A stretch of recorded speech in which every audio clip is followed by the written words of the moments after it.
ناس غرنا حسینو بیکار، ارے اب سکینہ ہے ناس غرنا حسینو بیکار، سامنے صغرا کے کس طرح سے جائے زینب، ارے سامنے صغرا کے کس طرح سے جائے زینب، لٹ کے گھر آئی ہے یہ کیسے بتائے زینب، ارے سن کے روداد کہیں مر نہیں جائے صغرا، ارے سن کے روداد کہیں مر نہیں جائے صغرا، گھر اجڑنے کی خبر کیسے سنائے زینب، ارے گھر اجڑنے کی خبر کیسے سنائے زینب، کس طرح صغرا کو سینے سے لگائے زینب، کھا گیا اکبر و عباس کا غم واویلا، ارے کھا گیا اکبر و عباس کا غم واویلا، دل پہ جو زخم ہے کس طرح چھپائے زینب، ارے دل پہ جو زخم ہے کس طرح چھپائے زینب، کس طرح صغرا کو سینے سے لگائے زینب، آئے قاسم بھی نہیں اونو محمد بھی نہیں، آئے قاسم بھی نہیں اونو محمد بھی نہیں، ارے گھر تو ویران ہے اب کس کو بلائے زینب، ارے گھر تو ویران ہے اب کس کو بلائے زینب، اس طرح صغرا کو سینے سے لگائے زینب، ارے لٹ کے گھر آئی ہے کیسے بتائے زینب، اور اتنا آسان نہیں داغے جدائی یاسر، اتنا آسان نہیں داغے جدائی یاسر، ارے اپنے پیاروں کو بھلا کیسے بھلائے زینب، اپنے پیاروں کو بھلا کیسے بھلائے زینب، کس طرح صغرا کو سینے سے لگائے زینب، لٹ کے گھر آئی ہے یہ کیسے بتا اے زینب، اللہم صلی علی محمد وعلی محمد۔ جزاک اللہ خیرن خواہر، خدا آپ کو اس کی جزا دونوں دنیا میں اور آخرت میں عطا فرمائے۔ اور اب میں گزارش کرنا چاہتی ہوں ذاکر اہل بیت عالمہ شبنم زیدی صاحبہ سے کہ آپ اس مجلس اعزاء کو خطاب فرمائیں۔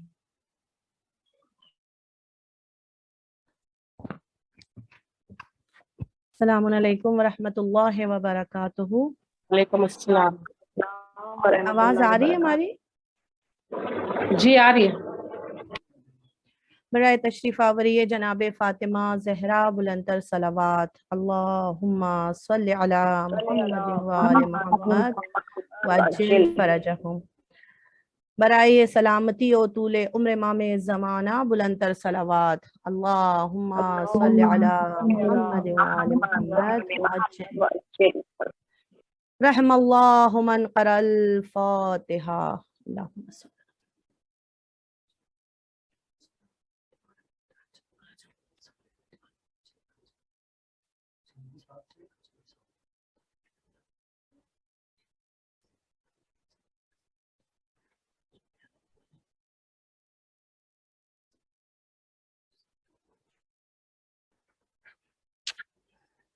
لا حول ولا قوة إلا بالله العلي العظيم. أعوذ بالله من الشيطان اللعين الرجيم. بسم الله الرحمن الرحيم. الحمد لله رب العالمين. الصلاة والسلام على أشرف الأنبياء والمرسلين سيدنا ونبينا وشفيع ذنوبنا وحبيب قلوبنا وطبيب نفوسنا مولانا مولى الثقلين جد الحسن والحسين أبي القاسم محمد. اللهم صل على محمد وآل محمد وعجل فرجهم وآله الطيبين الطاهرين المعصومين المظلومين ولعنة الله على أعدائهم أجمعين. أما بعد فقد قال الله تبارك وتعالى في كتاب المبين وهو أصدق الصادقين وقوله الحق. بسم الله الرحمن الرحيم. من عمل صالحا من ذكر أو أنثى وهو مؤمن فلنحيينه حياة طیبہ. صلوات پڑھ دیں محمد وآل محمد پر. اللہم صلی علی محمد والے محمد. تمام تعریف، تمام حمد و ثنا اس پروردگار کے نام سے کہ جو اول بھی ہے، آخر بھی ہے، ظاہر بھی ہے، باطن بھی ہے. وہ پروردگار عالم جو ایسا اول ہے کہ اس کے پہلے کوئی اول نہ تھا، جو ایسا آخر ہے کہ اس کے بعد کوئی آخر نہ ہوگا، جو ایسا ظاہر ہے کہ کائنات کے ذرے ذرے میں جس کی قدرت کے جلوے نظر آتے ہیں، اور جو ایسا باطن ہے کہ انسان کی شہ رگ حیات سے بھی زیادہ اس سے قریب ہے. اس پروردگار کا جتنا بھی شکر ادا کیا جائے کم ہے. وہ معبود حقیقی کہ جس نے بن مانگے بے حساب بے شمار نعمتیں عطا کر دی، کہ انسان ان نعمتوں کو شمار بھی کرنا چاہے تو شمار نہیں کر سکتا ہے. وَإِن تَعُدُّوا نِعْمَةَ اللَّهِ لَا تُحْصُوهَا، کہ خود قرآن میں پروردگار عالم اعلان کر رہا ہے، اے میرے بندو اگر تم میری نعمتوں کو شمار کرنا چاہو تو تم چاہ کر بھی نعمتوں کو شمار نہیں کر سکتے. تو عزیزان محترم، ظاہر سی بات ہے جب اس پروردگار کی نعمتوں کو ہم شمار نہیں کر سکتے ہیں تو اس کا شکر کیسے ادا کر سکتے ہیں. لیکن پھر بھی ہم سے شکر ادا کرنے کو کہا گیا ہے، لہٰذا ہر حال میں ہمیں اللہ کا شکر ادا کرنا چاہیے، جبکہ ہم اس کا واقعی شکر ادا نہیں کر سکتے ہیں. اسی لیے تو آپ دیکھیے کہ سید الساجدین زین العابدین میرا چوتھا امام اپنی مناجات میں پروردگار کی بارگاہ میں کس طرح سے عرض کر رہا ہے. فرماتے ہیں امام فَكَيْفَ لِي بِتَحْصِيلِ الشُّكْرِ وَالشُّكْرِ إِيَّاكَ يَفْتَقِرُ إِلَى شُكْرِي. یعنی وہ دعا جو امام نے شاکرین کے لیے بیان کی، اس میں امام فرماتے ہیں پروردگارہ کیسے ہم تیرا شکر ادا کر سکتے ہیں کہ اگر ہمیں توفیق شکر حاصل ہو جائے تو یہ توفیق شکر بھی تیری طرف سے عطا کی ہوئی ایک نعمت بن جائے گی کہ ہمیں اس کے لیے بھی ایک سجدہ شکر ادا کرنا ہوگا، اور پھر وہ حالت شکر گزاری بھی تیری عطا کی ہوئی ایک نعمت ہوگی کہ اس کے لیے بھی ایک شکر ادا کرنا ہوگا. تو لہٰذا امام کہتے ہیں میرے معبود تیرے شکر گزار ترین بندے بھی چاہ کر تیرا شکر ادا نہیں کر سکتے ہیں. تو عزیزان محترم، اگر انسان واقعی چاہے تو خدا کا شکر ادا نہیں کر سکتا ہے، لیکن پھر بھی ہمیں ہر حال میں اس خدا کا شکر ادا کرنا چاہیے کیونکہ اس نے بن مانگے بے حساب بے شمار نعمتیں ہمیں عطا کی ہیں. تو ہم شکر ادا کرتے ہیں اس پروردگار کا کہ اس نے ہمیں دین اسلام پر پیدا کیا. ہم شکر ادا کرتے ہیں اس پروردگار کا کہ اس نے ہمیں دولت ایمان سے مزین کیا. ہم شکر ادا کرتے ہیں اس پروردگار کا کہ اس نے ہمارے دلوں میں اہل بیت کی محبت ڈال دی، ہمارے دلوں میں امام حسین کا غم ڈال دیا. کہ روایت کے جملے ہیں پروردگار عالم اپنے جس بندے کے لیے خیر کا ارادہ کرتا ہے اس کے دل میں اہل بیت کی محبت ڈال دیتا ہے، اس کے دل میں غم حسین ڈال دیتا ہے. تو شکر ادا کرتے ہیں کہ پروردگار نے ہمیں اہل بیت کا چاہنے والا بنایا، اہل بیت کا محب بنایا. وہ اہل بیت کی محبت جو ہماری جان ہے، شان ہے، مان ہے، ہماری شہ رگ حیات ہے، ہم زندہ ہیں تو اسی محبت کی وجہ سے۔ عزیزان محترم، اب سوال یہ کہ کیسے پتہ چلے ہمارے دل میں اہل بیت کی کتنی محبت ہے؟ تو دیکھیے کہا اہل بیت کی محبت کی نشانیاں بتائی گئی ہیں۔ کہا ایک نشانی اہل بیت کے محبت کی ہے کہ جس دل میں اہل بیت کی محبت ہوتی ہے، جس دل میں خدا کی محبت ہوتی ہے، اس دل میں دنیا کی محبت نہیں پائی جاتی ہے۔ وہ دل دنیا کی محبت سے آزاد ہوتا ہے، اس دل میں دنیا کی محبت کی خواہش نہیں ہوتی ہے۔ وہ اپنا وقت دنیا کی فضولیات میں نہیں گزارتا ہے، بلکہ اپنا زیادہ تر وقت عبادت و بندگی میں گزارتا ہے۔ اس کے دل میں بس ایک خواہش اور تمنا ہوتی ہے، اور وہ خدا کی قربت کو پانے کی تمنا ہوتی ہے، وہ اہل بیت کی قربت کو حاصل کرنے کی تمنا ہوتی ہے، اور اپنی ساری زندگی وہ اسی عبادت و بندگی میں گزار دیتا ہے تاکہ خدا کی قربت کو حاصل کر لے۔ اور خدا کہہ رہا ہے جو میرا بندہ میری عبادت کرتا ہے، میری اطاعت کرتا ہے، تو میں اسے اپنے جیسا بنا لیتا ہوں۔ حدیث قدسی کا جملہ ہے، پروردگار فرماتا ہے عبدی اطعنی حتی اجعلک مثلی انا حی لا اموت اجعلک حیا لا تموت، کہ اے میرے بندے میری اطاعت کر، اے میرے بندے میری بندگی کر، تاکہ میں تجھے اپنے جیسا بنا لوں۔ کس طرح سے خدا کہہ رہا ہے کہ میں تجھے اپنے جیسا بنا لوں؟ فرما رہے حدیث قدسی میں پروردگار فرما رہا ہے انا حی لا اموت، میں وہ زندہ ہوں جسے کبھی موت نہیں آ سکتی۔ اجعلک حیا لا تموت، تو میں تمہیں بھی ایسا بنا دوں گا کہ تمہیں بھی کبھی موت نہیں آئے گی۔ یعنی پروردگار کہہ رہا ہے کہ میں ہمیشہ سے تھا، ہمیشہ ہوں، ہمیشہ رہوں گا، میں وہ حی ہوں، میں وہ زندہ ہوں جسے کبھی موت نہیں آ سکتی۔ تو اگر تم میری عبادت کرو، میری اطاعت کرو، تو میں تمہیں اپنے جیسا بنا لوں گا، اس طرح سے کہ تم بھی زندہ جاوید بن جاؤ گے، تمہیں بھی کبھی موت نہیں آئے گی۔ تو عزیزان محترم، ہمیں بس اپنی زندگی کو خدا کی عبادت اور اطاعت میں گزارنی ہے، اپنے ایمان کو مضبوط بنانا ہے۔ آج جن عظیم شخصیات کا ہم ذکر کریں گے، یہ وہ ہستیاں ہیں کہ جن کو گزرے ہوئے زمانہ ہو چکا ہے، جو آج سے کئی ہزار سال پہلے دنیا میں آئیں، لیکن اپنے ایمان کی وجہ سے، اپنی عبادتوں کی وجہ سے، اپنے اطاعت پروردگار کی وجہ سے آپ دیکھیے کہ آج بھی دنیا میں ان کا نام زندہ ہے، آج بھی ان کا ذکر موجود ہے، آج بھی وہ پورے انسان کے لیے، انسانیت کے لیے نمونے عمل کے طور پر دنیا کے سامنے جو ہے ان کا ذکر کیا جاتا ہے۔ عزیزان محترم، وہ دو ہستیاں جن کا آج میں اس مختصر سی مجلس میں ذکر کرنا چاہوں گی، کہ اگرچہ یہ دو ہستیوں کا اتنی سے وقت میں ذکر کرنا ظاہر سی بات ہے کہ بہت بڑی بافضیلت خواتین ہیں، کہ اتنے مختصر وقت میں ان کا ذکر ناممکن سی چیز ہے، لیکن بہت اہم نکات کی طرف بس اشارہ کرتے ہوئے انشاءاللہ ربط مصائب دوں گی، کہ وہ دو ہستیاں ایک جناب آسیہ سلام اللہ علیہا ہیں، اور ایک جناب مریم سلام اللہ علیہا ہیں۔ عزیزان محترم، یہ دو خواتین ہیں کہ خداوند عالم نے قرآن میں تمام مومنین کے لیے جن کو نمونے عمل قرار دیا ہے۔ یعنی یہ دو خواتین ہیں کہ جن کا نام لے کر اللہ نے ان کی مثال قرآن میں پیش کی ہے، اور تمام مومنین کو خطاب کر کے کہا کہ یہ دو خواتین تمہارے لیے نمونے عمل ہیں۔ عزیزان محترم، وہ دو خواتین، سب سے پہلی جناب آسیہ کے بارے میں ذکر کرنا چاہوں گی، کہ جناب آسیہ وہ عظیم، وہ بامرتبہ خاتون ہیں کہ جن کو پروردگار عالم نے مومنین کے لیے نمونے عمل قرار دیا ہے، اور سورہ تحریم کی آیت نمبر 11 میں جن کا ذکر ملتا ہے کہ پروردگار عالم نے کہا کہ خدا نے حضرت آسیہ کا ذکر اس طرح سے کیا ہے کہ خدا آپ لوگوں کو جو ایمان لائے ہیں انہیں مثال اور نمونے کے طور پر پیش کرتا ہے، اور اس میں سے ایک ہمسر فرعون آسیہ ہیں کہ جس نے خدا سے کہا پروردگارا مجھے بہشت میں جگہ عطا فرما، اور فرعون اور اس کے لشکر سے مجھے نجات عطا فرما۔ تو یہ جناب آسیہ ہیں کہ جنہوں نے خدا پر جو ایمان لے آئیں، اور اس طرح سے ایمان لے کر آئیں کہ آخری لمحے تک اپنے ایمان پر مستحکم رہی، اپنے ایمان کو ہاتھ سے جانے نہیں دیا، یہاں تک کہ جامِ شہادت کو نوش کر لیا۔ آج جناب آسیہ چاہے مرد ہو چاہے عورت ہو، ہر انسان کے لیے ایک عظیم مثال بن کر دنیا کے سامنے موجود ہے، چونکہ ان کا ذکر قرآن میں موجود ہے۔ یہ وہ خاتون ہیں کہ جو مصر کی ملکہ ہیں، یہ وہ خاتون ہیں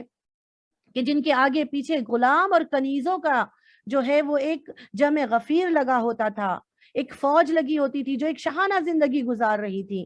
جن کے پاس نہ زیورات کی کمی تھی، جن کے پاس نہ لذیذ غذاؤں کی کمی تھی، جن کے پاس دنیا کے زرق و برق اور تمام تجملات زندگی کی ہر وہ چیزیں موجود تھی کہ جو ایک آسائش بھری زندگی میں انسان کے پاس ہونی چاہیے۔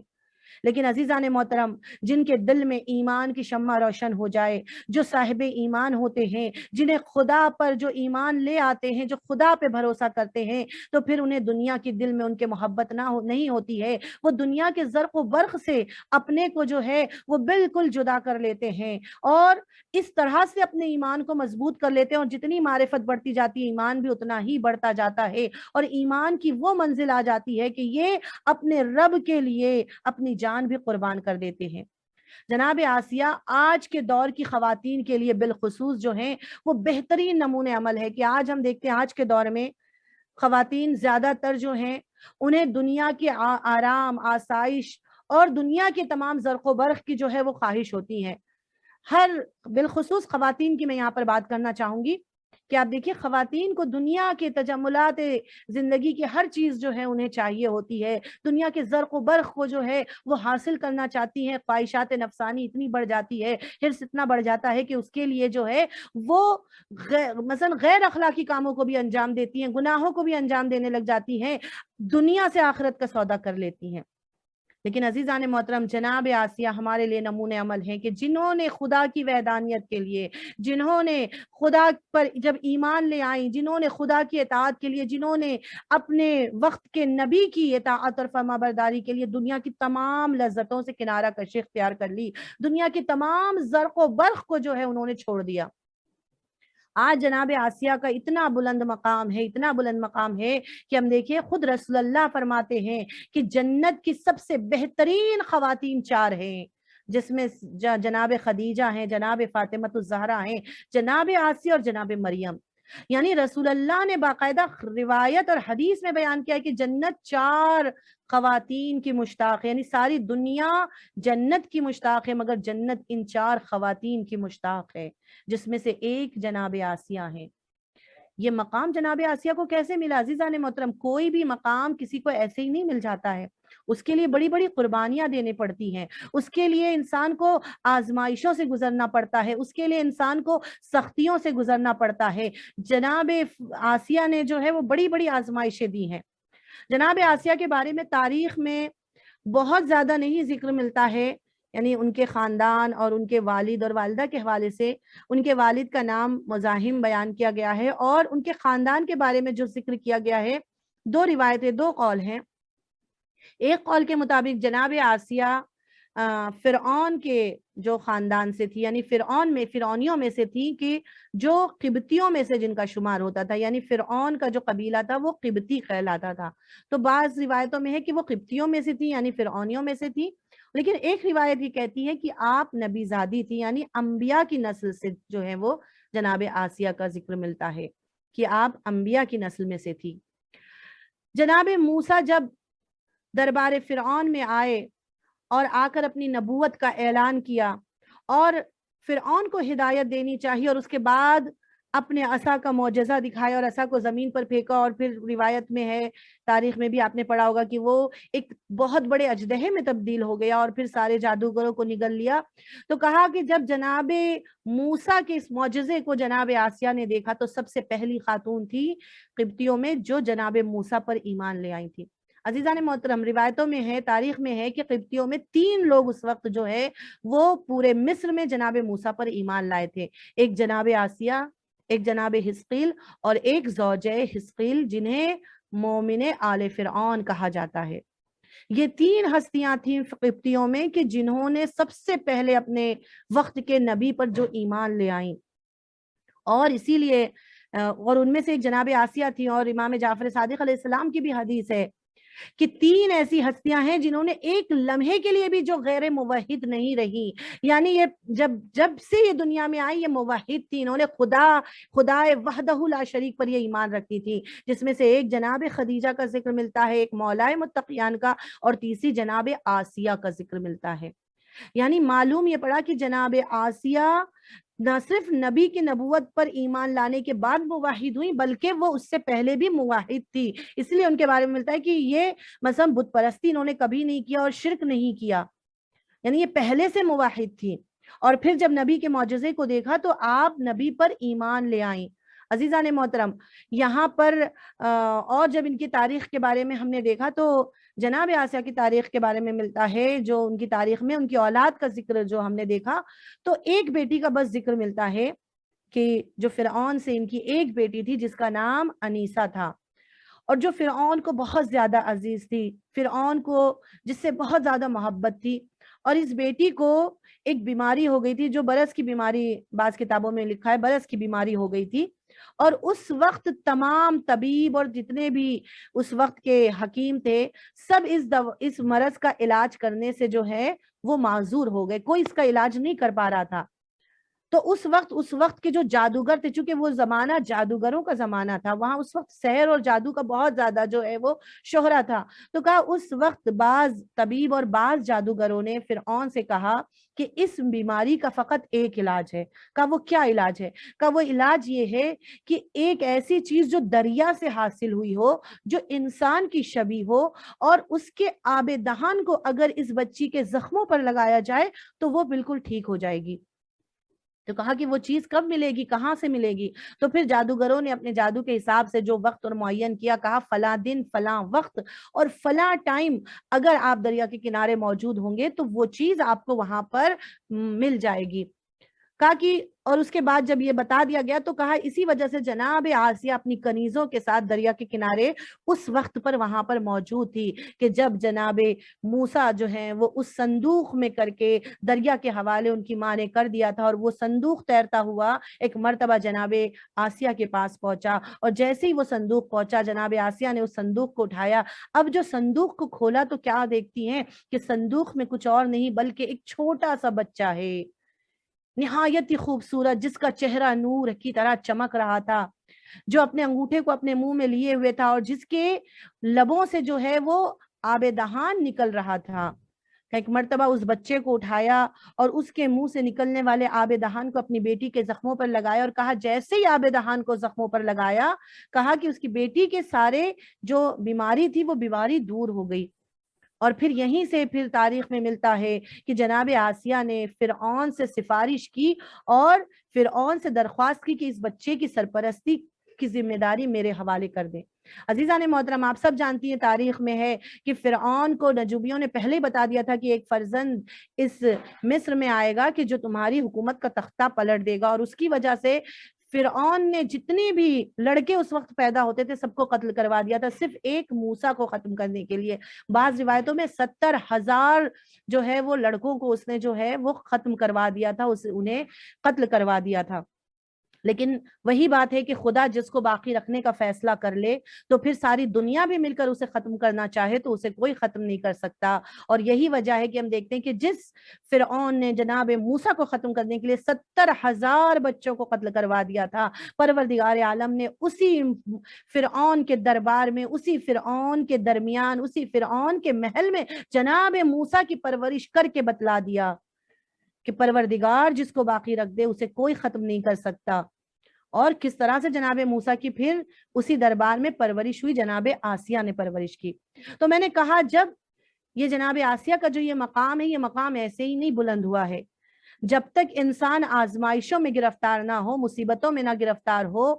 آزمائشوں سے نکل کر باہر نہ آئے، اس وقت تک اسے یہ مقام نہیں ملتا ہے. پروردگار عالم نے بھی جناب آسیہ کے بہت سی امتحان لی اور بہت سی آزمائشیں لی، اور انہی آزمائشوں میں سے چند ایک آزمائش کی طرف ذکر کرنا چاہوں گی کہ آپ دیکھیں جناب آسیہ کی کیا آزمائش پروردگار نے لی. سب سے پہلی آزمائش جناب آسیہ جو کہ اتنے امیر خاندان سے ہیں، جو ملکہ ہیں مصر کی، جن کے آگے پیچھے غلام اور کنیز ہیں، لیکن پروردگار عالم نے اس عالم میں بھی جناب آسیہ کی آزمائش لی، کیونکہ خدا کہتا ہے ہم دے کر بھی آزماتے ہیں، لے کر بھی آزماتے ہیں، اور بالخصوص مومنین کو پروردگار عالم بہت آزماتا ہے، کیونکہ روایتوں کے جملے ہیں کہ مومنین کی آزمائش ان کے مقام کو بلند کرتی ہے. جتنے بھی ہستیاں، جتنے بھی اولیاء الہی یا جتنی بھی وہ ہستیاں عظیم جو خدا کی نگاہ میں بہت مقرب بنی ہے، وہ ایسے ہی نہیں بنی ہے، اس کے لیے آزمائشوں سے گزرنا پڑا ہے۔ لہٰذا اگر ہم بھی آزمائشوں میں گرفتار ہوں تو ہمیں اپنے لب پر شکوہ نہیں لانا چاہیے، بلکہ ہمیں خدا کی بارگاہ میں صبر و شکر سے کام لینا چاہیے۔ جناب آسیہ کی زندگی میں بھی بہت آزمائشیں تھیں، اس میں سے ایک آزمائش آپ دیکھیے، چند آزمائشوں کی طرف میں اشارہ کروں گی۔ پہلی آزمائش کہ آپ نے ایک نبی کی حفاظت کی، کہ فرعون سے ایک نبی کی جان کی حفاظت کی آپ نے، کہ فرعون کئی دفعہ فرعون نے جناب موسیٰ کو ختم کرنے کی کوشش بھی کی ہے، کہ جب جناب موسیٰ ان کے دربار میں پرورش پا رہے تھے تو اس دوران بھی فرعون نے کئی مرتبہ کوشش کی جناب موسیٰ کو قتل کرنے کی، لیکن ہر بار جناب آسیہ آڑے آ جاتی تھی اور نبی کی حفاظت کرتی تھی۔ تو جناب یہ آسیہ کا امتحان تھا کہ خدا کے نبی کی جان کی حفاظت کی جناب آسیہ نے، اپنی جان داؤ پر لگا کر نبی خدا کی جان کی حفاظت کی ہے۔ تو یہ ایک آزمائش تھی جناب آسیہ کی، جس میں جناب آسیہ سرخ رو ہوئی۔ دوسری آزمائش جناب آسیہ کی کیا تھی عزیزان محترم؟ دوسری آزمائش جناب آسیہ کی تھی کہ ایک ایسے ظالم، ستمگر، سفاک، متکبر، مغرور انسان کی زوجہ تھی کہ جس کی مثال کائنات میں نہیں ملتی ہے، کہ اس کے جیسا کوئی ظالم ہوا ہوگا، اس کے جیسا کوئی مغرور، اس کے جیسا کوئی سفاک ہوگا، کہ جو ایک بچے کے لیے جس نے 70,000 بچوں کو قتل کر دیا ہو۔ تو اس انسان کی زوجہ بن کر آپ اس کے محل میں اس کے ساتھ رہی، یہ بھی بہت بڑی آزمائش ہے۔ اسی لیے کہا گیا کہ اگر کوئی خاتون کسی کی شادی کسی ایسے انسان سے ہوتی ہے جو بہت زیادہ غصے والا ہے، بہت زیادہ جو ہے وہ ہمیشہ اس کے ناک پہ غصہ ہوتا ہے اور وہ زندگی اس کی جو ہے اس نے اجین بنا دی ہے، تو یہاں پر اگر خاتون صبر سے کام لے تو پروردگار عالم اس کے مقام کو اتنا بلند کر دیتا ہے، اتنا بلند کر دیتا ہے کہ اس کے اجر کو کوئی بیان نہیں کر سکتا ہے، کیونکہ اس نے اس چیز پر صبر کیا ہے۔ تو صبر بہت بہترین کوالٹی اور بہت بہترین صفت ہے۔ اور جناب آسیہ نے کیسا صبر کیا کہ آپ دیکھیے ایسے انسان کی زوجہ بن کر رہی جبکہ خود مومنہ تھی، اور وہ ایک کافر انسان تھا جس نے خدائی کا دعویٰ کیا، اور اس عالم میں آپ اپنے ایمان پر ثابت قدم رہی، اور اس کے بعد کتنی مصیبتیں، کتنی جو ہیں وہ سختیاں برداشت کی، مگر اپنے ایمان سے آپ ایک لمحے کے لیے بھی جو ہے وہ آپ کے قدم پیچھے نہیں ہٹے۔ تو یہ دوسرا امتحان تھا۔ تیسرا امتحان نبوت پر ایمان لانا، یہ بھی آپ کا ایک امتحان تھا، آزمائش تھی، کہ وہ بھی ایسے ماحول میں جہاں پر نہ کوئی دین ہے، جہاں پر نہ کوئی خدا کا نام لینے والا موجود ہے، جہاں پر نہ کوئی کچھ بتانے والا موجود ہے، اس عالم میں کہ جہاں پر ایک انسان ہے جو اپنی خدائی کا دعویٰ کرنے والا ہے، جو کہتا ہے انا ربکم الاعلی، میں سب سے بڑا خدا ہوں، میرے علاوہ کوئی خدا نہیں ہے۔ عزیزان محترم، اس انسان کے درمیان میں، اس ماحول میں رہ کر، اس کے محل میں رہ کر جناب آسیہ اپنے ایمان پر اس طرح مستحکم رہی اور موسیٰ پر ایمان لے آئیں اور اس وحدہ لا شریک خدا پر ایمان لے آئیں۔ عزیزان محترم، یہ جناب آسیہ کا ایک بہت بڑا امتحان ہے، اسے معمولی نہ سمجھا جائے۔ اور یہاں پر ہمارے لیے بھی ایک درس ہے، ہمارے لیے بھی ایک پیغام ہے کہ ہم آج کے زمانے میں اپنی مائنورٹیز کو جو ہے وہ ایکسکیوز بنا کر بہت سارے دفعہ جو ہے وہ ہم اپنے ایکسکیوز کو پیش کرنے کی کوشش کرتے ہیں کہ ہم کیا کریں، ہم ایسے جگہ رہتے ہیں جہاں پر زیادہ تر نان مسلم رہتے ہیں، ہم کیا کریں، ہم ایسی جگہ رہتے ہیں کہ جہاں پر مسلمان نہیں ہیں، ہم اپنے ایمان پر، ہم اپنے اسلام پر باقی نہیں رہ سکتے ہیں، ہم پردہ نہیں کر سکتے، ہم حجاب نہیں کر سکتے ہیں کیونکہ ہم نان مسلمز کے درمیان میں رہتے ہیں، ہم ایسی جگہ رہتے ہیں جہاں مسلمان نہیں رہتے ہیں۔ عزیزان محترم، جناب آسیہ ہمارے لیے بہترین نمونے عمل ہیں کہ جنہوں نے ہمیں بتلا دیا کہ اگر ایک عورت پورے مصر میں تنہا رہ جائے اور وہ صرف مومن ہو اور پورا مصر کافر کیوں نہ ہو، مگر اس وقت بھی وہ اپنے ایمان پر مستحکم رہ سکتی ہے، اس وقت بھی وہ اپنے ایمان پر قائم رہ سکتی ہے۔ لہٰذا ہمیں کوشش کرنی چاہیے کہ اپنے ایمان کو کبھی اپنے ہاتھ سے جانے نہ دیں، دنیا کے لیے اپنی آخرت کا سودا نہ کریں،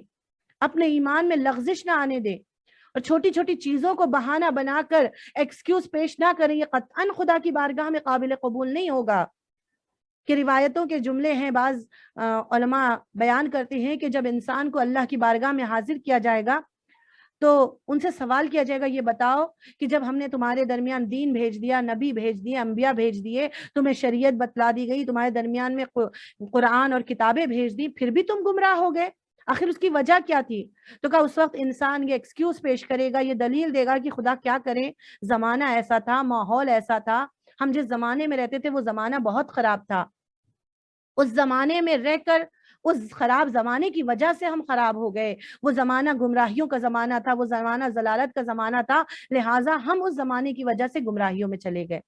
تو کہا اس وقت جب انسان اپنی یہ دلیلیں پیش کرے گا، کہا پروردگار عالم اس وقت جناب آسیہ کو ان کے سامنے ظاہر کرے گا اور کہے گا یہ بتلاؤ کہ تمہارا زمانہ زیادہ خراب تھا یا آسیہ کا زمانہ زیادہ خراب تھا؟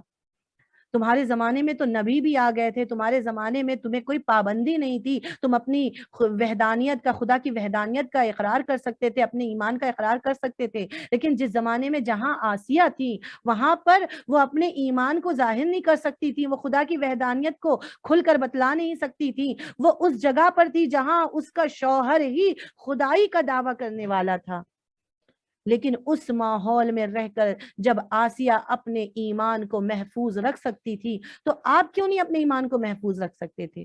عزیزان محترم، یہاں پر ہم سے سوال ہوگا اور پھر ہم وہاں پر جواب نہیں دے سکتے ہیں۔ تو ہمارے لیے جناب آسیہ کی زندگی بہترین نمونہ عمل ہے کہ ہم کبھی یہ نہ سوچیں کہ ہم مسلمانوں کے درمیان میں نہیں ہیں تو پھر ہم کیسے اپنے ایمان کو ظاہر کریں، کیسے اسلام کو ظاہر کریں۔ بعض ایسے لوگ ہیں کہ جو بالکل نان مسلم کے درمیان میں نان مسلم بن کے رہتے ہیں کہ اگر ہم اپنے اسلام کو ظاہر کریں گے تو ہم پر ظلم و تشدد ہوگا یا ہمارے اوپر سختیاں آ جائیں گی۔ نہیں عزیزان محترم، ہم نے اگر ایمان پکا ہے، انسان کا ایمان مستحکم ہے تو وہ کبھی بھی اپنے قدم کو پیچھے نہیں ہٹائے گا۔ جناب آسیہ ہمارے لیے بہترین رول ماڈل ہے۔ اور اس کے علاوہ جناب آسیہ کا امتحان آپ دیکھیے، ایک اور امتحان جناب آسیہ کا تھا کہ ظالم کے خلاف آواز اٹھانا، اور وہ بھی ایسے دور میں جب خود اس شوہر نے جو خدائی کا دعویٰ کرنے والا وہ خود سب سے بڑا ظالم ہے اور اس کے خلاف آواز اٹھانا یہ بہت بڑی بات ہو جاتی ہے۔ لیکن جناب آسیہ نے ظالم کے خلاف آواز اٹھائی اور مظلوم کے حق کا دفاع کیا۔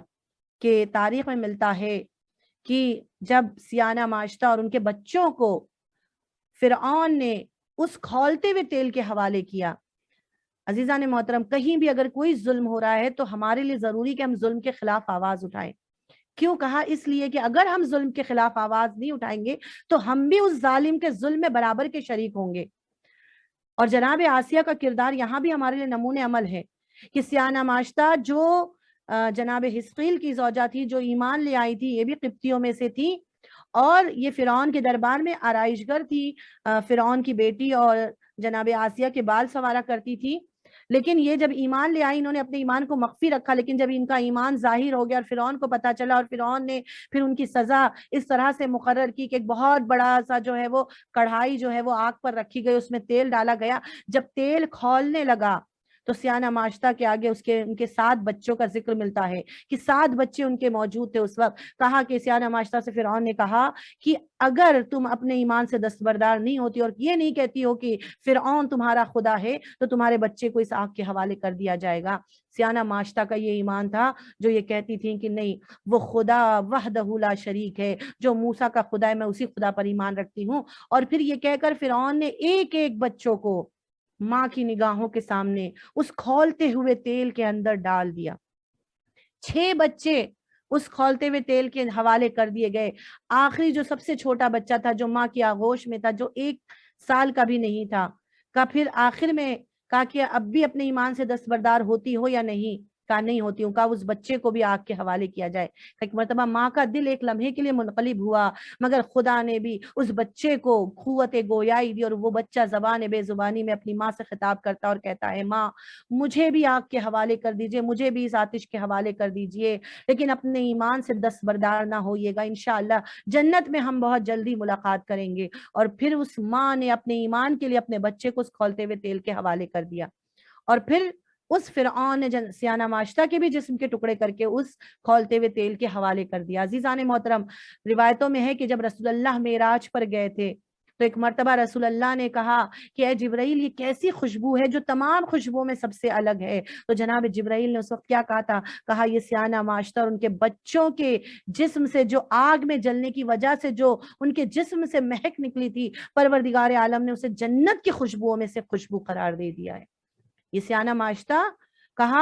ان خواتین میں سے ہیں کہ جو امام زمانہ کی نصرت کے وقت اٹھائی جائیں گی، اور 13 خواتین کا نام آج بھی کی تاریخ میں موجود ہے کہ اہل بیت نے جن کے نام بتلائے ہیں کہ ان کو دوبارہ سے زندہ کیا جائے گا، ان کی رجعت ہوگی، اس میں سے ایک جناب سیانہ ماشطہ ہیں۔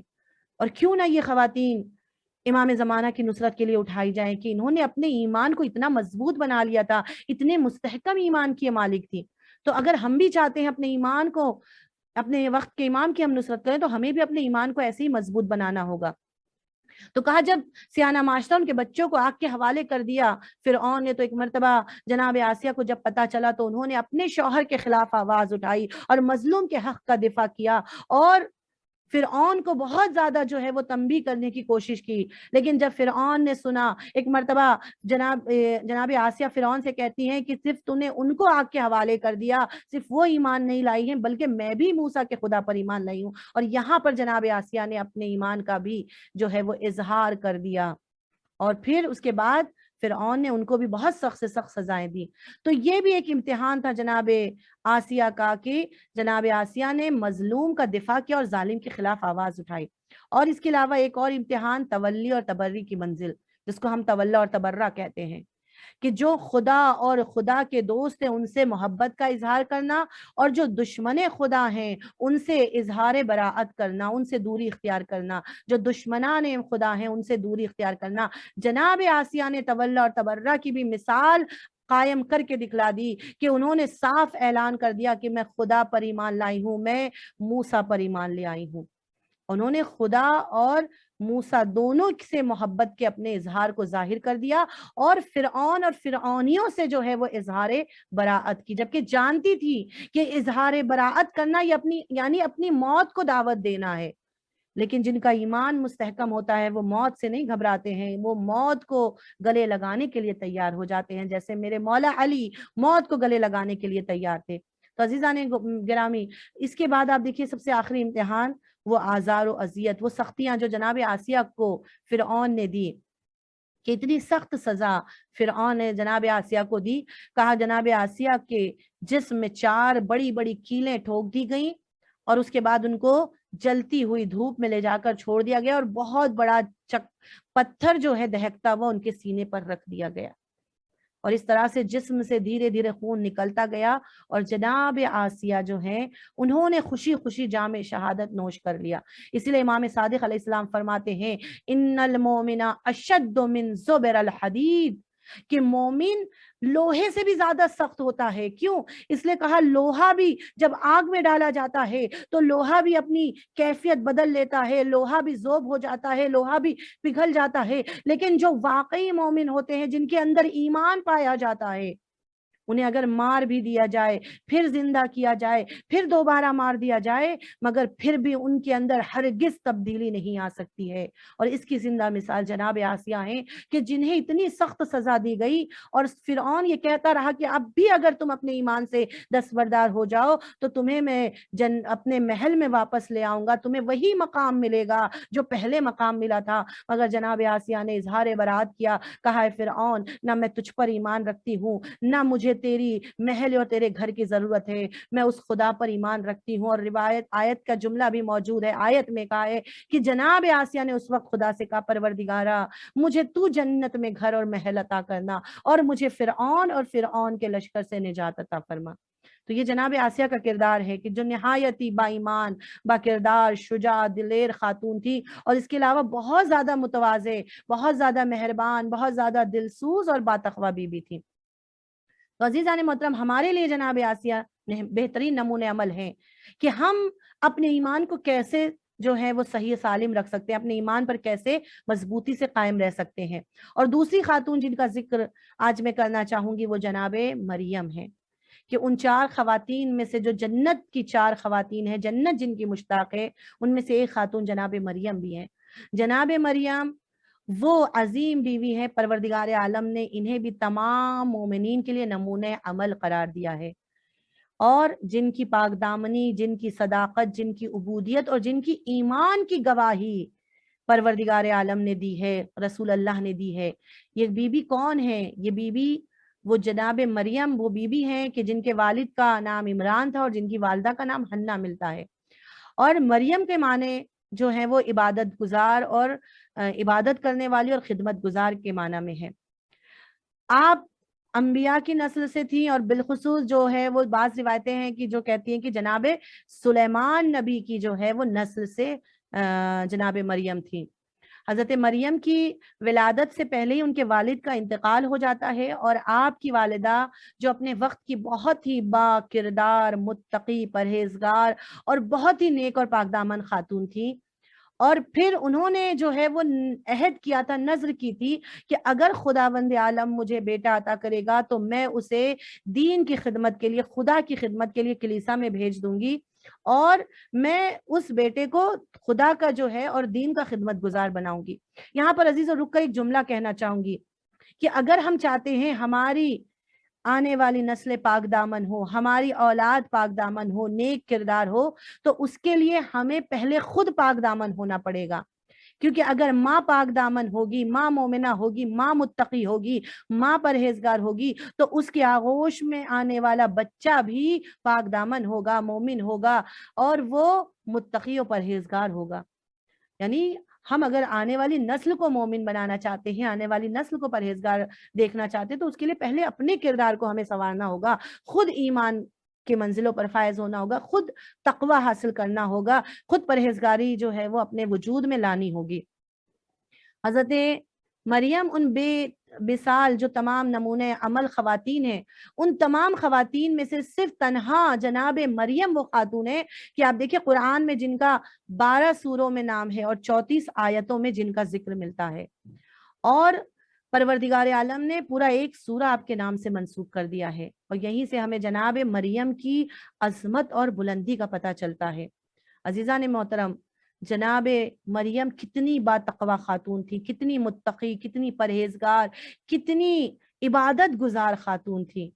اور ہمیں بھی یہ درس دے رہی ہیں کہ اگر تمہیں بھی اللہ کی قربت حاصل کرنا ہے تو اس کے لیے تمہیں اللہ کی عبادت کرنی ہوگی، اپنی زندگی عبادت الہی میں گزارنی ہوگی۔ عزیزان محترم، جناب حنا کے یہاں جب ولادت ہوتی ہے، اور وہ چونکہ نذر کیا تھا اگر بیٹا ہوا تو اسے کلیسا میں خدمت کے لیے بھیجیں گے اور خدمت گزار بنائیں گے، لیکن ان کے ہاں بیٹی پیدا ہوتی ہے، اور جب کہا بیٹی پیدا ہوتی ہے تو اب جناب حنا پریشان ہے کہ اب اپنی نذر کا کیا کروں،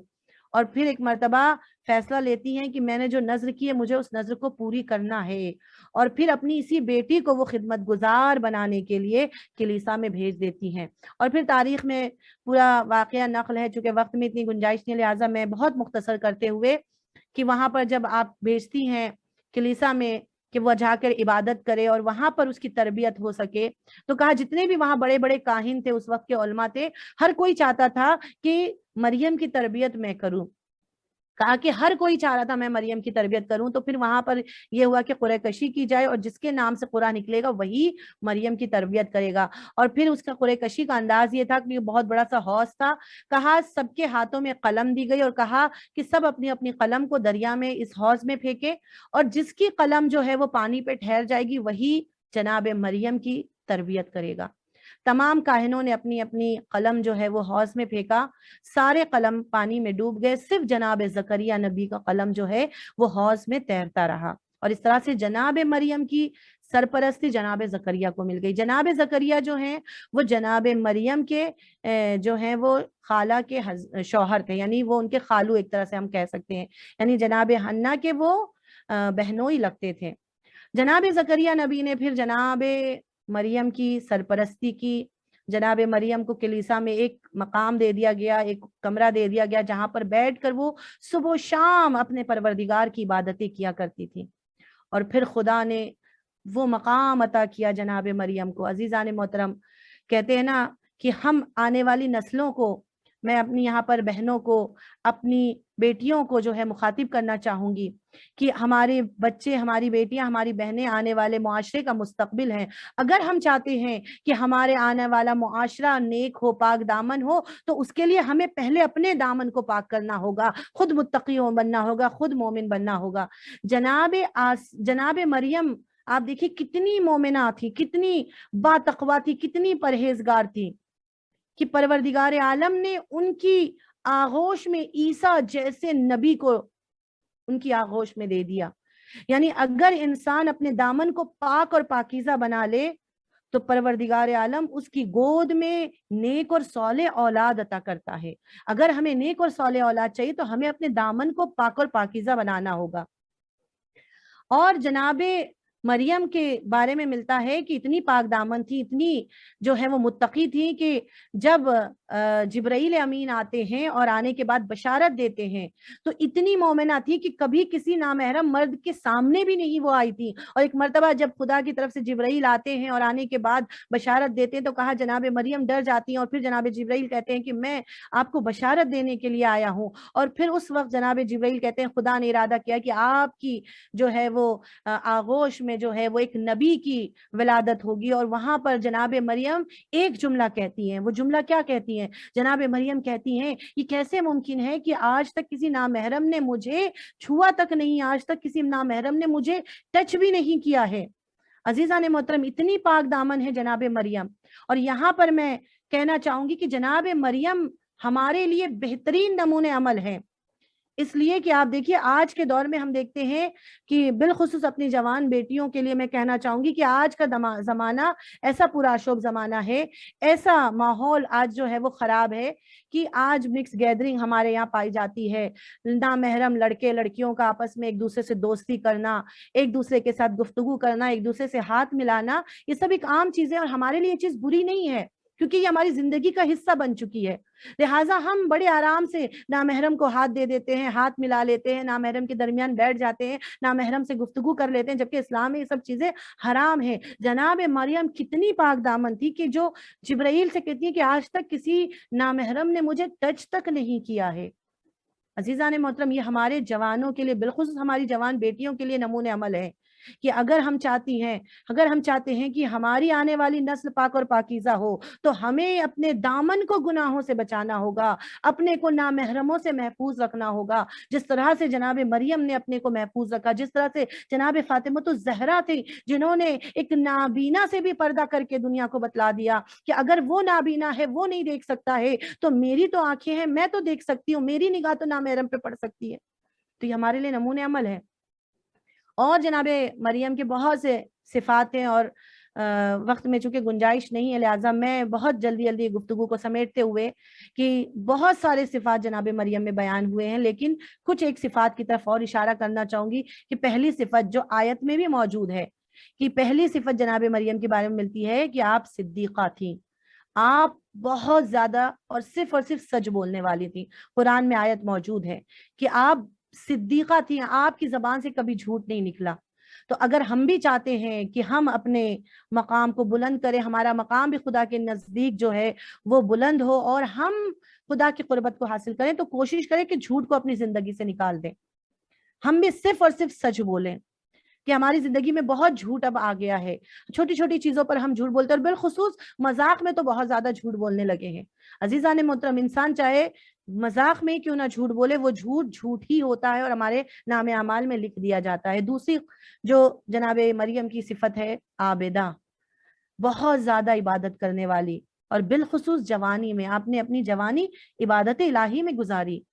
جبکہ دنیا کی لذتوں میں آپ گزار سکتی تھی، لیکن یہ عشق الہی تھا، یہ عشق پروردگار تھا کہ جناب مریم نے عشق خدا میں اپنی ساری جوانی عبادت الہی میں گزار دی۔ اور ہمارے جوانوں کے لیے بھی یہ پیغام ہے کہ اپنی جوانی کو اللہ کی عبادت میں گزارو۔ خدا کو جوان کی 2 رکعت نماز خدا کو بہت پسند ہے، یعنی وہ نماز جو جوانی میں انسان پڑھتا ہے اور وہ نماز جو بڑھاپے میں پڑھتا ہے، خدا کو جوان کی نماز سب سے زیادہ پسند ہے۔ لہٰذا اپنی زندگی کو بالخصوص اپنی جوانی کو اللہ کی عبادت میں گزارو۔ اور عزیزان محترم، تیسری کوالٹی جو جناب مریم میں ہمیں نظر آتی ہے اور وہ صفت ہے جناب مریم کی محدثہ، یعنی آپ اتنی پاکیزہ تھی، اتنی پاک دامن تھی کہ آپ سے ملائکہ آ کر گفتگو کرتے تھے اور آپ ملائکہ سے گفتگو کیا کرتی تھی۔ یعنی انسان جب پاک اور پاکیزہ ہوتا ہے تو اتنا اس کا مقام اور مرتبہ بلند ہو جاتا ہے کہ وہ ملائکہ سے باتیں کرنے لگتا ہے۔ جناب مریم ملائکہ سے باتیں کرتی تھی اور آپ عفیفہ تھی، پاک دامن تھی، اپنے نفس کو گناہوں سے بچا کر رکھا تھا۔ عزیزان محترم، اسی لیے جناب مریم کو جناب یوسف سے بھی تشبیہ دی گئی ہے، جیسے جناب یوسف عفیف تھے ویسے جناب مریم بھی عفیفہ تھی۔ لہٰذا اپنی زندگی کو پاک دامنی کے ساتھ گزاریں اور بالخصوص اپنی جوان بہنوں اور بیٹیوں کو میں خطاب کرنا چاہوں گی کہ عفت اور پاک دامنی انسان کو معصوم بنا دیتی ہے، اس میں معصوم صفت لا کر کھڑا، اسے معصوم صفت سے جو ہے وہ نواز دیتی ہے۔ لہٰذا ہم اپنے زندگی کو چاہیں تو عصمت کے دائرے میں گزار سکتے ہیں اگر ہم ان کوالٹیز کو اپنے وجود میں پیدا کر لیں۔ اور یہ دونوں خواتین کی زندگی سے جو ہمیں سبق ملا وہ یہی کہ ایک خاتون بھی چاہے تو پوری دنیا کے لیے نمونہ عمل بن سکتی ہے، یعنی خدا نے عورت کو بھی مردوں کے لیے نمونہ عمل بنایا ہے۔ اور دوسری اہم چیز کہ ہم کوشش کریں کہ خدا کی عبادت اور اطاعت الہی میں اپنی زندگی کو گزاریں اور گناہوں سے اپنے دامن کو بچا کر رکھیں اور اپنی زندگی کو اللہ کی راہ میں جو ہے وہ وقف کر دیں، اللہ کے لیے اپنی زندگی کو وقف کر دیں۔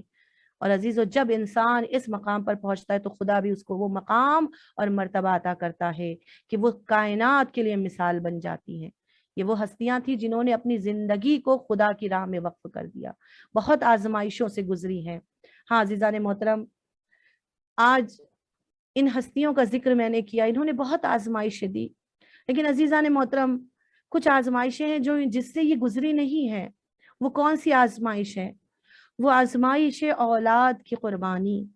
کہ کربلا کی خواتین میں ہم دیکھتے ہیں کہ ان خواتین نے کہ وہ بھی جو ہمارے لیے نمونہ عمل ہیں، لیکن انہوں نے خدا کی بارگاہ میں جہاں اپنے ایمان پر وہ مستحکم رہی وہیں پر انہوں نے اپنی اولاد کی قربانی بھی دے کر اس مقام کو حاصل کر لیا۔ عزیزان محترم، بڑوں پر اگر کوئی مصیبت آتی ہے، کوئی مشکل آتی ہے تو انسان برداشت کر لیتا ہے، لیکن اگر چھوٹے چھوٹے بچوں پر ظلم اور ستم ڈھائے جائیں تو انسان سے برداشت نہیں ہوتا۔ ہاں عزیزان محترم، لیکن کربلا وہ جگہ ہے کہ جہاں پر بڑوں پر بھی ظلم و ستم کیے گئے اور بچوں پر بھی ظلم اور ستم کیے گئے،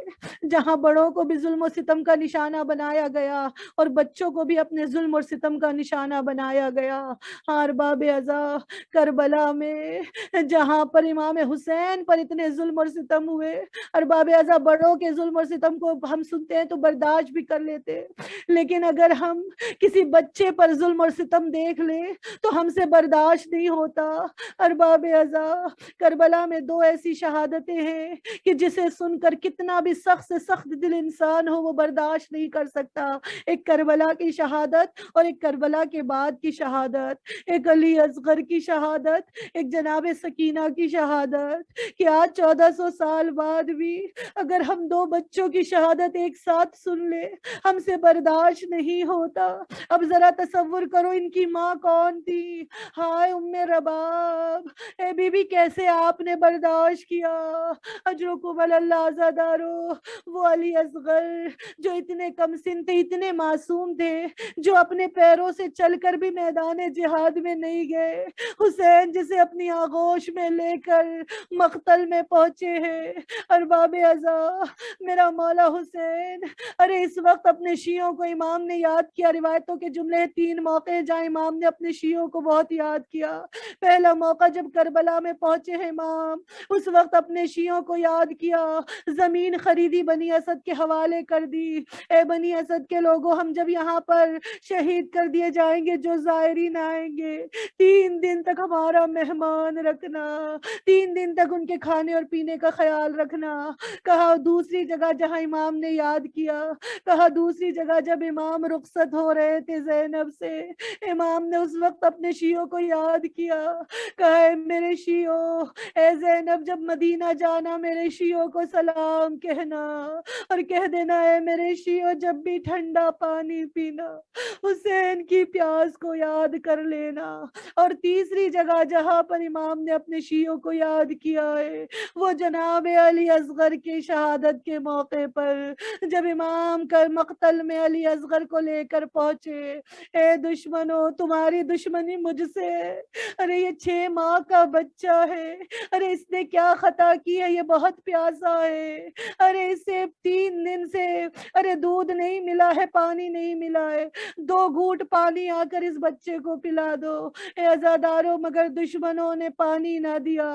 امام کہتے ہیں اے علی اصغر تو حجت خدا کا بیٹا ہے، اپنی حجت تمام کر۔ عزاداروں روایت کہتی ہے ایک مرتبہ علی علی اصغر نے اپنی خشک زبان اپنے سوکھے ہونٹوں پہ پھیرنا شروع کی. ارے جیسے ہی دشمن نے دیکھا ایک مرتبہ پسر سعد کہتا ہے حرملہ اختکلام الحسین، حرملہ حسین کے کلام کو قطع کر دے. اجرکم اللہ عزادارو، علی اصغر اتنے پیاسے تھے کہ روایت کے جملے امام کہتے ہیں کہ یہ میرا بچہ پیاس سے تلذی کر رہا ہے. کہا تلذی کسے کہتے ہیں؟ کہا تلذی مچھلی کی وہ حالت ہوتی ہے کہ جب مچھلی کو پانی سے نکال دیا جائے تو وہ اچھلتی ہے، وہ بہت تڑپتی ہے. کہا یہ پہلی حالت ہے، اگر اس وقت مچھلی کو پانی مل جائے تو مچھلی بچ جاتی ہے. کہا تھوڑی دیر گزر جائے تو مچھلی اچھلنا چھوڑ دیتی ہے اور زمین پہ تڑپنے لگتی ہے. کہا یہ دوسری حالت ہے، اگر اس وقت بھی پانی میں مچھلی کو ڈال دیا جائے تو مچھلی بچ جائے گی، لیکن تھوڑی دیر اور گزر جائے تو پھر مچھلی اپنی جگہ بے دم ہو جاتی ہے. بس اس کے لب کھلتے ہیں بند ہوتے ہیں، کھلتے ہیں بند ہوتے ہیں. کہا مچھلی کی تیسری حالت کو تلذی کہتے ہیں. میرا امام کہتا ہے دشمنوں اگر تم نے پانی بھی دے دیا میرا اصغر بچنے والا نہیں ہے. آزادارو مگر دشمن نے کیسے علی اصغر کو سیراب کیا، تیر سے شعبہ سے، وہ تیر جس سے بڑے بڑے جانوروں کو ذبح کیا جاتا تھا. ارے اس 6 ماہ کے علی اصغر کو اس تیر کا سے نشانہ بنایا گیا. اتنا بڑا سا تیر، ننھا سا گلا. آئے جب تیر چلا ہے علی اصغر کے گلے کو چھیدتا ہوا حسین کے بازوؤں میں پیوست ہو گیا. ارباب آیت اللہ انصاریان کہتے ہیں علی اصغر بہت مظلوم ہے اور تمام شہداء میں ارے سب سے مظلوم علی اصغر ہے. کس وجہ سے؟ کہا حسین سے بھی زیادہ مظلوم ہے. کہا اس لیے کہ جو بھی شہید میدان کربلا میں گیا جب اس پر حملہ ہوا تو اس شہید نے کم سے کم ایک بار اپنا دفاع تو کیا ہوگا، مگر ہائے علی اصغر اتنے کم سن ہے، اتنے چھوٹے ہیں کہ جب تیر چلا ہے یہ بچہ اپنے دفاع میں اپنی گردن بھی نہ ہلا سکا. اجرکم اللہ، اسی لیے کہا گیا ہے علی اصغر باب الحوائج ہے. آزادارو جو بھی حاجت ہے علی اصغر کا واسطہ دے کر مانگو، پروردگار اس حاجت کو ضرور پوری کرے گا. کہا جب امام حسین کی آغوش میں چھوٹا سا بچہ تیر سے شعبہ کھا کر شہید ہو گیا، ہائے علی اصغر کے گلے سے حسین نے تیر نکالا، ایک چلو خون ہاتھوں میں لیا، چہرے پر مل لیا. ایک مرتبہ علی اصغر کو لے کر خیمے کی سمت چلے. ارے ادھر رباب پریشان ہے، میرا بچہ گیا ہے. ارے ماں کا مجمع ہے، پروردگار عالم آپ کی گودیوں کو آباد رکھے. عزادارو اگر بچہ ہماری آنکھوں سے اوجھل ہو جائے اور تھوڑی دیر ہو جائے اور بچہ نظر نہ آئے تو ماں دروازے پر آ جاتی ہے. ہائے علی اصغر کی ماں بھی بار بار دروازے پر آ رہی ہے، میرا بچہ کہاں رہ گیا، میرا بچہ کہاں رہ گیا. 7 بار حسین در خیمے پر آئے ہیں، 7 بار واپس آ گئے. ایک مرتبہ آواز دی رباب آؤ علی اصغر کو لے جاؤ. ارے ماں دوڑی ہوئی خیمے کے در پہ آئی، ہائے میرا بچہ پانی پی کر آ گیا. مگر عزادارو رباب نے کیا دیکھا، علی اصغر کو پانی تو نہ ملا مگر گلا تیر سے شہید ہو گیا. اجرکم اللہ. ایک مرتبہ رباب تڑپ کے کہتی ہیں اے والی و وارث اتنا بتا دیجئے کہ یہ کیسے مسلمان ہیں جنہیں اس بچے پر بھی رحم نہ آیا. آزادار و رباب کا بڑا غیر حال تھا. ارے جب رباب مدینے پہنچی ہے نا، ارے بہت گریا کیا کرتی تھی. ہر ماں نے اپنا بیٹا کھویا تھا مگر جو حال رباب کا تھا وہ کسی اور کا نہیں تھا. کہ اس کی وجہ کیا ہے؟ ایت اللہ پناہیان کہتے شاید اس کی وجہ یہ ہو کہ ہر ماں نے اپنا بیٹا کھویا تھا. کسی ماں کے بیٹے کی پیاس اس کی ماں سے وابستہ نہیں تھی مگر علی اصغر کی پیاس ارے رباب سے وابستہ تھی. اس لیے واقع کربلا کے بعد ارے جب رباب کو پانی یا دانا ملا ہے، عزاداروں وہ دانا اور پانی جب رباب نے کھایا ہے وہ غذا ارے سینے میں ابھر آئی. ارے رباب کو اپنا علی اصغر یاد آ جاتا تھا. پھر ایک تڑپ تڑپ کے کربلا کا رخ کر کے کہتی تھی اے میرے لال علی اصغر، ماں تیری پیاس بجھا دے، اے میرے بچے تو پیاسا چلا گیا، ماں تجھے سیراب نہ کر سکی، الا لعنت اللہ علی قوم الظالمین، انا للہ و انا الیہ راجعون، رضن بقضائہ تسلیما لامرہ۔ پروردگارہ ہماری اس عبادت کو قبول فرما، پروردگارہ تجھے واسطہ دیتے محمد اور آل محمد کا، ان آنکھوں سے بہنے والے آنسوؤں کو رومال سیدہ میں جگہ عنایت فرما، الہی آمین۔ پروردگارہ تجھے واسطہ دیتے محمد اور آل محمد کا، رباب کی اجڑی ہوئی گود کا واسطہ، جو بے اولاد ہے انہیں اولاد نرینہ عطا فرما، جو صاحب اولاد ہے ان کی گودیوں کو ہمیشہ آباد رکھنا، پروردگارہ بحق محمد اور آل محمد کے، اے میرے معبود جہاں جہاں محبان اہل بیت ہیں، شیعان حیدر کرار ہے، ان کی جان و مال، ان کی عزت و آبرو کی حفاظت فرما، پروردگارہ تجھے واسطہ ہے محمد اور آل محمد کا، اے میرے معبود ہماری سزاداری کو قبول فرما، پروردگارہ ہمارے مرحومین کو جوار رحمت میں جگہ عنایت فرما، پروردگارہ وقت کے امام کے ظہور میں تاجیل الہی فرما، آمین۔ ہمیں ان کے اعوان و انصار میں شامل ہونے کی توفیق الہی آمین۔ ربنا تقبل منا انک انت السمیع العلیم، آمین آمین یا رب العالمین۔ ماتم حسین حسین حسین حسین حسین